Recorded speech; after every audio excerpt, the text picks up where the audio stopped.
का स्वागत है अपने चैनल में आप हिंदी में। तो यहाँ पर अपन पाठ 6 कक्षा 8वीं का जिसका नाम है भक्ति के पद, पाठ 6 भक्ति के पद, जो कक्षा 8वीं में लगा हुआ है। तो आई होप कि आपने पाठ 6 को बहुत अच्छे से पढ़ा होगा। तो यहाँ पर बहुविकल्पी प्रश्न है, तो यहाँ से स्टार्ट करते हैं कि प्रश्न पहला है कि मात्रिक छंद दोहा में पहले तीसरे दूसरे और चौथे विषम और सम चरणों में कितनी कितनी मात्राएं होती। तो यहाँ पर 13 और 11 के विराम से 24 मात्राएं होती हैं ना। प्रश्न दूसरा है कि चरणावार मात्राओं की दृष्टि से दोहा का विपरीत छंद कौन सा है। तो दोहा का विपरीत छंद जो रहेगा वो सोठा है।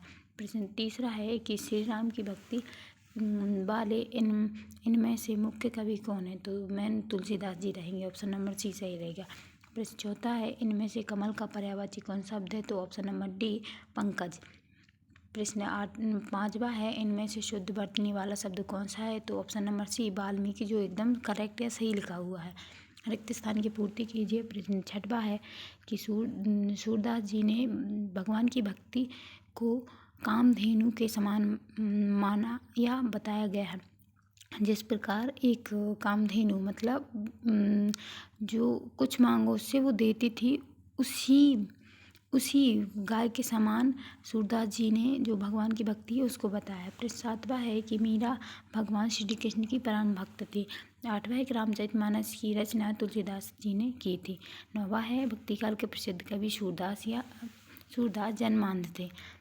10वां है प्यासों का मानक रूप है प्यासा, है ना। अति लघु उत्तरीय प्रश्न है। प्रश्न 11वां अधर्म का उद्धार किसे कहा गया है।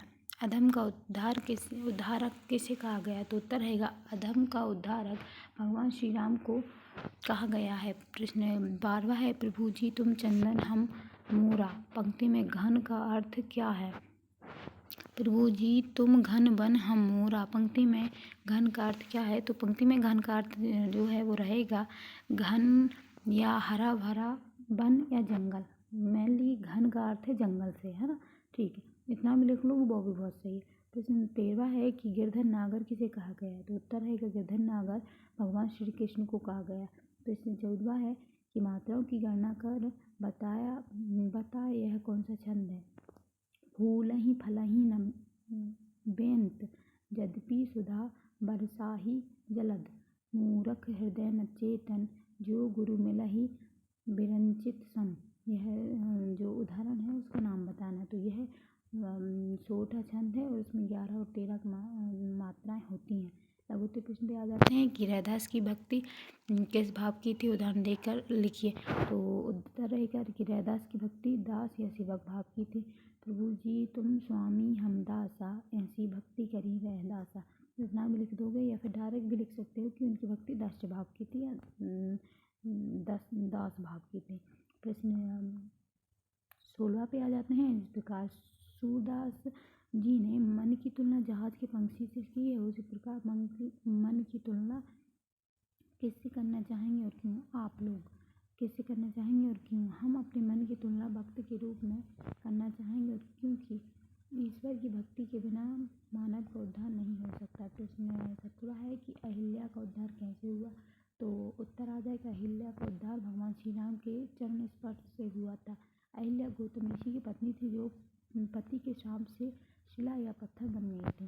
तो प्रश्न 18वां पे आ जाते हैं। खर्चे नहीं कोई न लेबे, दिन दिन बढ़त सबाओ, पद में आए तद्भव शब्दों के तत्सम रूप लिखते हुए पंक्ति का भावार्थ लिखिए। तो तद्भव यहाँ पर रहेगा खर्चो लेबे बढ़त, तत् यानी उसके, भव यानी समान, मतलब जो संस्कृत से जैसे के तैसे लिए गए उन्हें तद्भव कहते हैं। तत्सम मतलब तत् यानी उससे, सम यानी समान, किसके समान, संस्कृत के समान।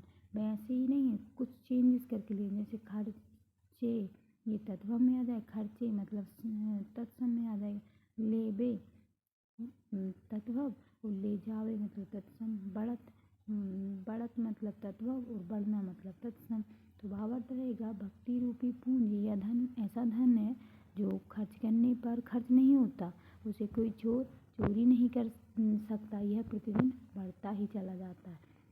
दूसरे प्रश्न है कि रैदास को उसके नाम की रट लगी है और वे इस आदत को क्यों नहीं छोड़ पा रहे हैं। तो रैदास को प्रभु नाम की रट लगी है और वे इस आदत को नहीं छोड़ पा रहे हैं क्योंकि वे जानते हैं कि मैं सेवक मात्र हूँ, जबकि प्रभु परमात्मा है और आत्मा का उद्धार परमात्मा